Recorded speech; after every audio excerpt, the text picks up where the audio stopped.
Hi, my name is Lisa Sipes and I am a designer and professional long arm quilter.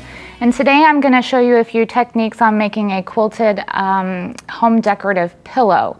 For my project I'm using a circular attachment, but you could do this project the same way by using a mathematical compass and marking some registration lines.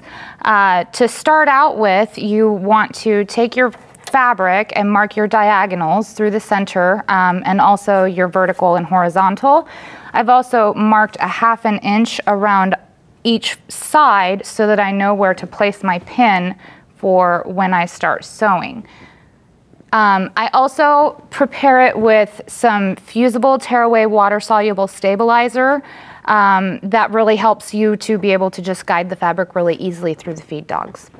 So the first thing I do, I'm using the cording foot here, and it has 3 little slots, and I'm using 6 strands of thread. I have them doubled up into sets of 2, and you just slide them through the grooves, and you want to push them all the way as far as you can so that you have the next one open, if it's going to cooperate. Take my next 2. And my next 2.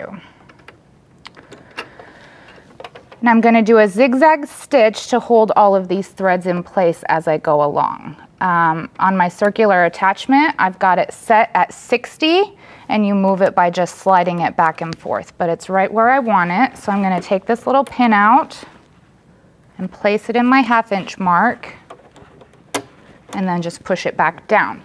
So I usually start a little bit off the edge, put my foot down, do a back stitch, and you just want to make sure that you're guiding the fabric. You want to let it go loosely, you don't want to push it around, you just want to make sure that it's kind of free-flowing. You don't really put a whole lot of effort into it, it just kind of takes care of it on its own.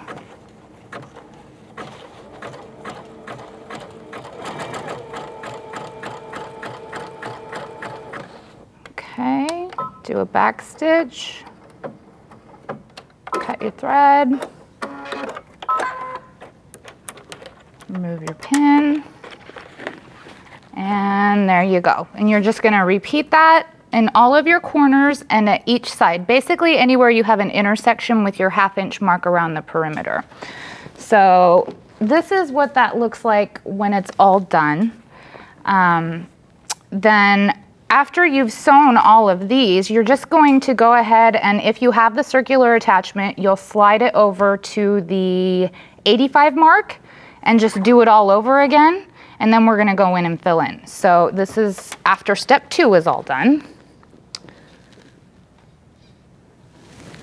And it'll look like this.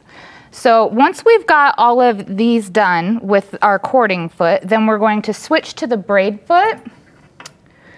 And that looks like this. It's got a little opening here for you to put your decorative embellishments into. For this project, I'm using metallic ribbon and sequins.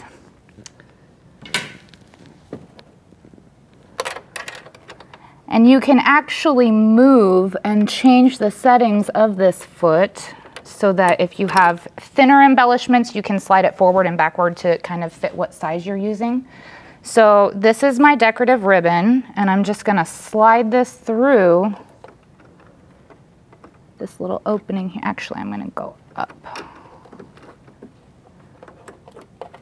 Okay, there we go. And I always like to pull it a little bit toward the back so I have something to hold on to. So I'm going to move my circular attachment to 75. I always usually just start in a corner and then work my way around clockwise, but you can do it whichever way you want.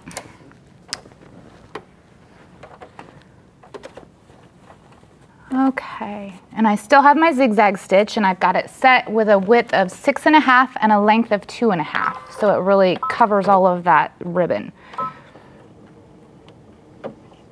And when I start stitching, I'm just going to hold on to it back here. And I'm using a contrasting thread so that you can really see what this looks like, but I would typically use a matching thread.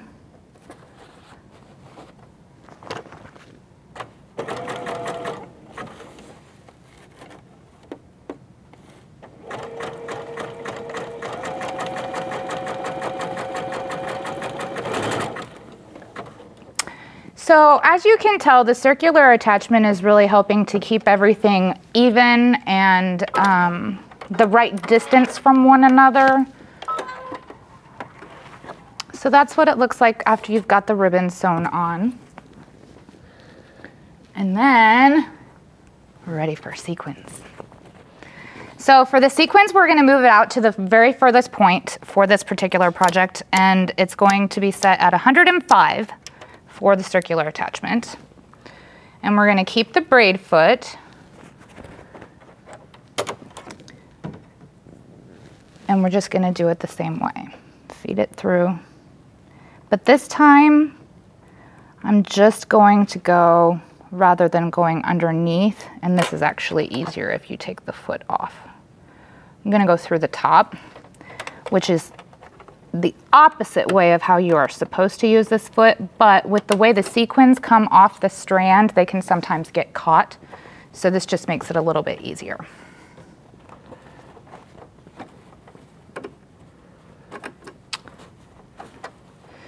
And you can use this foot, obviously you can use it for more than just sequins. You can use it for any kind of embellishments on home dec or garments. I just really like sequins. Okay, so I've got my back stitch, and you can actually do this with either a zigzag stitch or a straight stitch. Sometimes the straight stitch will hold the sequins down better, so I like to do a zigzag stitch and then go over it with a straight stitch. So I'm going to go ahead and do my zigzag first, except I'm caught.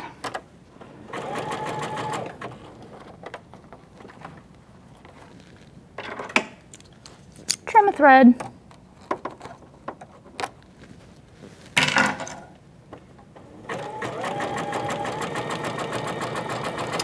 See, it's a lot easier than it looks to do this.